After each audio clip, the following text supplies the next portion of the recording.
segi bagaimana petani itu lebih modern begitu. Jadi modernisasi di pertanian, bagaimana kemudian kegiatan-kegiatan pertanian yang dulu itu coba kita ramu saya demikian rupa dan itu menarik.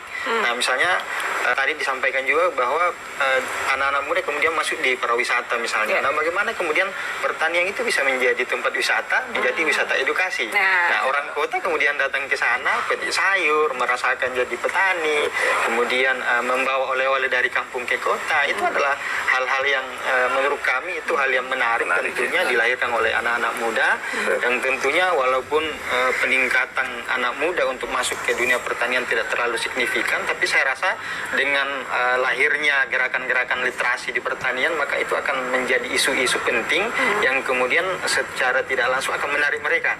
Misalnya kegiatan-kegiatan yang kami lakukan adalah melahirkan misalnya identitas kampung sayur misalnya yang ada di Malino sana di Kanrapia. Nah, itu kami mencoba meramu bagaimana Kanrapia kami melihat potensinya sebagai penghasil sayur. Nah, dengan menjadi penghasil sayur kami melahirkan bahwa kampung ini bisa jadi kampung sayur ini. Akhirnya orang kemudian ketika ke Malino ingin ke kampung sayur ini karena penasaran.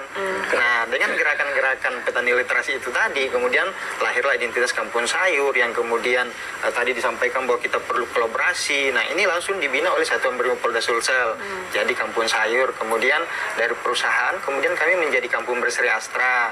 Kemudian dari kampung iklim, dari Kementerian Lingkungan Hidup disampaikan tadi Pak Kadis bahwa isu-isu iklim saat ini tentu masyarakat petani khususnya juga anak muda bagaimana dia mampu beradaptasi. Misalnya anak muda ini kemudian mampu beradaptasi dengan bibit unggul misalnya, bukan menanam bibit yang sudah turun-temurun, tapi bagaimana dia bisa beradaptasi dengan itu. Dengan misalnya tadi dikatakan bahwa isu-isu iklim ketika El Nino, maka tentu kita petani milenial masuk di pengairan kita diperbaiki, membuat embung pertanian, membuat bagaimana penyiraman misalnya yang dulu yang masih manual sekarang kita sudah sprinkler, jadi lebih modern dan akhirnya kita bisa mengerjakan banyak hal dan itu bisa dianggap menarik bagi anak-anak muda yang lain. Dan akhirnya hari ini kita mencoba melempar isu-isu itu dan banyak pengunjung yang kemudian datang di tempat kami.